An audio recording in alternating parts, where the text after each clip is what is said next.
안녕하십니까. 부경대학교 김정입니다. 오늘 제가 발표드릴 내용은 이동충 연소시 층우집 예침립 방지에 대한 내용입니다.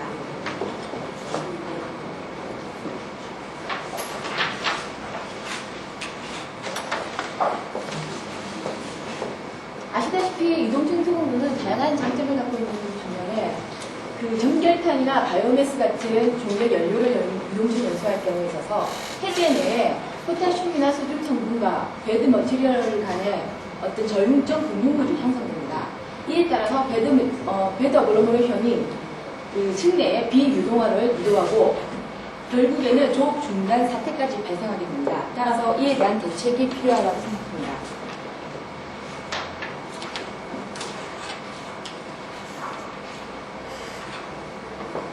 최근에 층응집 예측에 대한 동향을 살펴보면은 오만 등이 연구한 결과에 따르면은 저융점 분무물로 코팅된 배드 파티클들은 대부분이 포타슘과 칼슘, 실리케이트로 형성되어 있으며 그 다음에 점착성의 피막청은 대부분이 배드 어글로머레이션 형성에 직접적인 원인이 된다고도 말하였고 그 중에서 연료 내에 높은 알칼리 함량이 있을 경우에 있어서 직접적으로 배드 청응집의 이유가 된다고 보고하였습니다. 드탈루르 등과 마티에 따르면은 피막층, 배드 입자에 코팅된 층은 대부분이 소듐, 포타슘, 그다음 설퍼, 칼슘, 실리콘 등과 같은 성분들로 구성되어 있다고 보고하고 있습니다. 그리고 얀드는 어글로머레이션은 대부분 알칼리, 실리케이트 매치로에 의해서 형성된다고 했는데 이 실리케이트 매치는 대부분이 유동중 연소 온도에서 비점을 닿는 물질들입니다.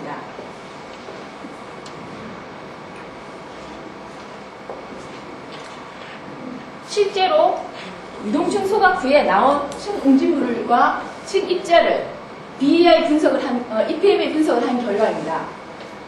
좌측에 보시는 것은 순수한 샌드일 경우에 있어서 BER을 보여주는 건데 보시는 바와 같이 1번의 위치에 있는 것은 대부분이 샌드인 것을 보시는 포지션에 따라서 1번을 대부분 샌드로 확인할 수 있었습니다. 하지만 RDF 유동층 소각 후에 유출된 층물질을 EPM에 분석한 결과에 있어서 보시면 표면에 코팅이 되어 있는 것을 볼 수 있고 마찬가지로 50시간을 조업한 이후에 배드 머티리얼 입자에다가 EPM에 분석을 한 것 역시 피막청이 형성되는 것을 볼 수 있습니다.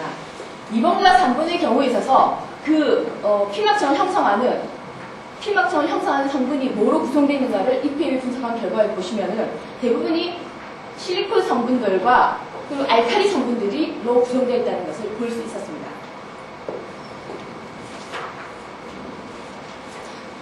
따라서 배드 어글로머레이션 형성은 해제 내에 있는 알칼리 메탈과 그리고 배드 머티리얼로 사용되고 있는 SiO2 간의 반응에 의해서 그리고 해제 내에 있는 SiO2에 의해서 다음과 같은 두 가지 식으로서 저융점 공유물인 소듐 Na2O의 2배의 SiO2와 K2오의 4배의 SiO2가 형성됨으로 인해서 배드 어글로머레이션이 형성된다고 판단됩니다.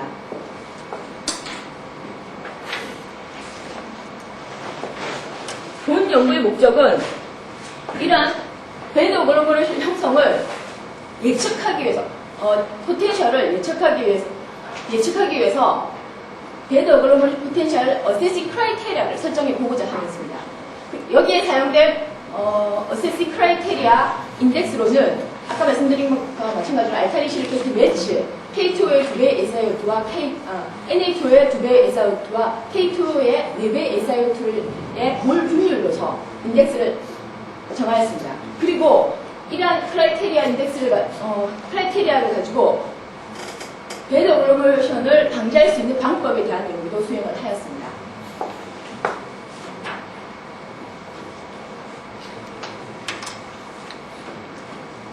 이러한 목적의 연구를 수행하기 위해서 다음과 같은 연구 방법으로 수행을 하였는데 먼저 54가지 시료를 선택하였습니다.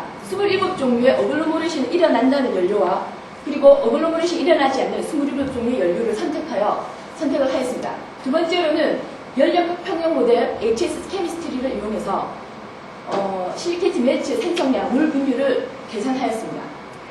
그리고 다음 단계에서는 이렇게 54가지의 연료들에 대해서 생성된 실리케이트 매치 물 분율을 어글로메이션 그룹과 어글로메이션이 일어나지 않는 그룹으로서 매핑을 하였습니다. 그리고 이러한 매핑한 결과를 가지고 어세싱 크라이테리아를 설정해 보았습니다. 다음 단계에서는 어세싱 크라이테리아를 가지고 베드 머티리얼을 바꿨을 경우와 첨가제로 Fe2O3, P2O5를 첨가했을 경우에 있어서 베드 어글로메이션 방지가 가능한 건지를 확인해 보았습니다.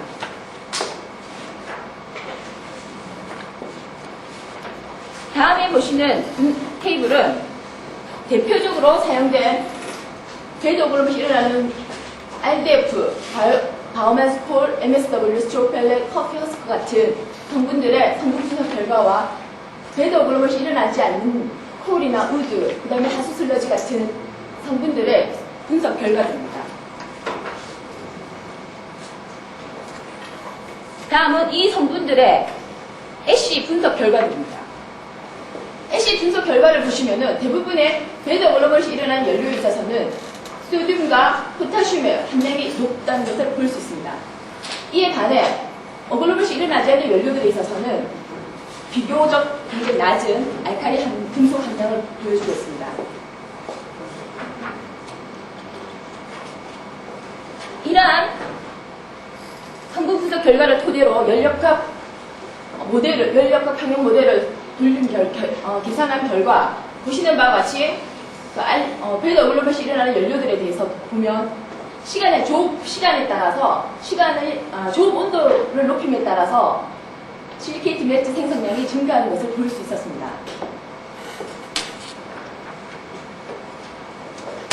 또한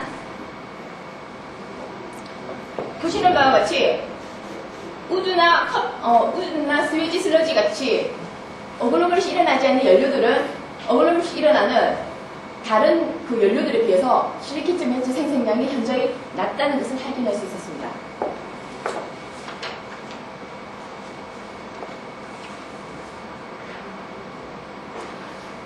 다음의 테이블은 실리케이트 매치, 알칼리 실리케이트 매치 중에 소듐 매치와 K 매치의 생성 특성을 한번 살펴보았습니다.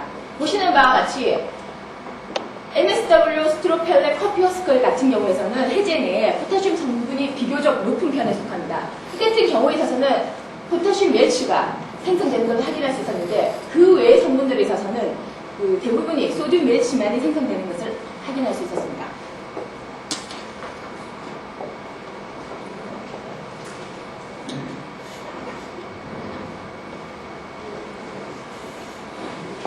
다음에 보시는 테이블은 54종류의 연료들에 대해서 어글로메이션 그룹과 난 어글로메이션 그룹으로 나눠서 거기에서 계산된 연력과 평행 모델을 통해서 계산된 실리케이트 매치 생성량을 정리해봤습니다. 보시는 바와 같이 어글로머레이트가 일어나는 온도에서 각 실리케이트 매치 생성되는 양을 표시하였고 어글로머레이션이 일어나지 않는 연료들에 대해서는 900도씨에서 생성되는 실리케이트 매치 양을 로서 표현을 하였습니다. 이러한 결과들을 가지고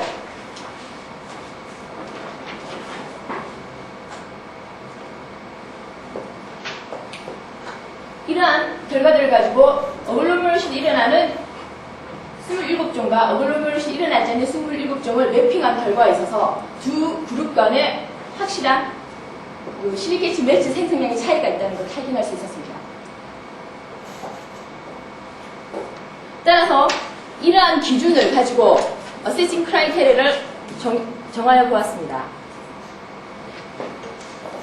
청응집이 일어날 수 있는 영역을 시리어 영역이라고 표현하였으며 실리케이트 매치 몰 프랙션으로서 표현해 볼 때 10-7 이상의 경우에 있어서는 청응집이 일어난다고 판단되며 그 다음에 10-8 이하의 실리케이트 매치 생성량을 보인다면 청응집이 거의 일어나지 않을 것으로 판단됩니다.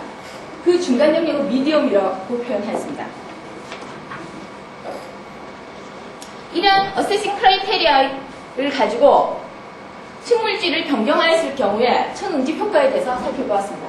보시는 바와 같이 일반적으로 사용하는 SiO2 베드인 경우와 알루미늄 베드, 그리고 라임스톤 베드, 돌로마이트 베드로 해서 보시는 바와 같이 이렇게 지면체 생성량이 낮아지는 것을 확인할 수 있으며 이 영역에서는 대부분 슬라이트 영역으로서 천응집이 일어나지 않을 범위입니다.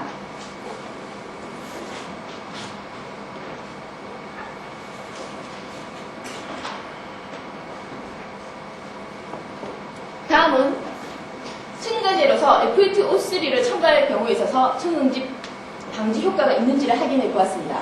보시는 바와 같이 RDF를 제외하고 MSW나 스트로필레스 같은 경우에 있어서는 대부분이 Fe2O3 over K2O 플러스 Na2O 몰 레이쇼가 1 유니트 정도 될 경우에 있어서는 대부분이 천응집이 일어나지 않는 슬레이트 영역으로 떨어지는 것을 확인할 수 있습니다. 반면에 소듐 실리케이트 매치만이 형성되는 RDF의 경우에 있어서는 Fe2O3 첨가제로 사용할 경우에 있어서 큰 어떤 효과를 발휘하지 않는다는 것을 확인할 수 있었습니다. 이를 구체적으로 한번 살펴보면은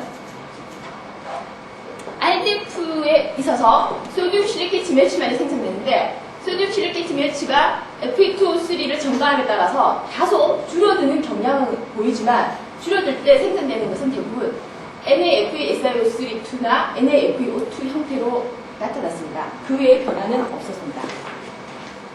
반면에 스트로필레스 같은 경우에는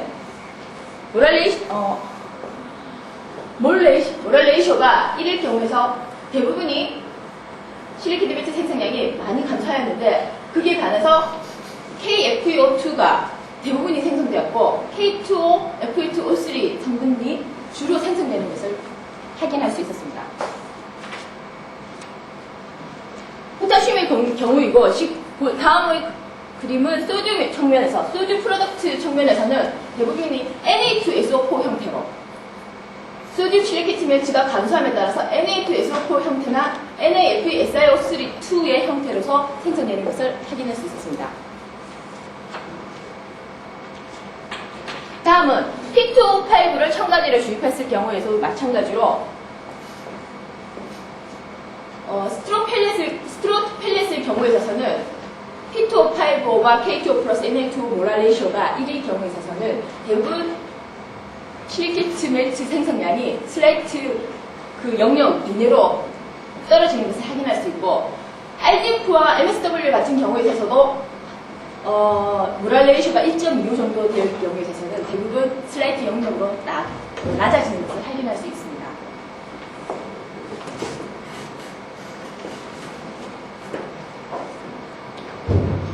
구체적으로 RDF 연소에 있어서 소듐 실리케이트 매치의 감소량은 대부분이 NaPO3, Na2, P2O6와 같은 화물로서 변화되는 것을 볼 수 있습니다.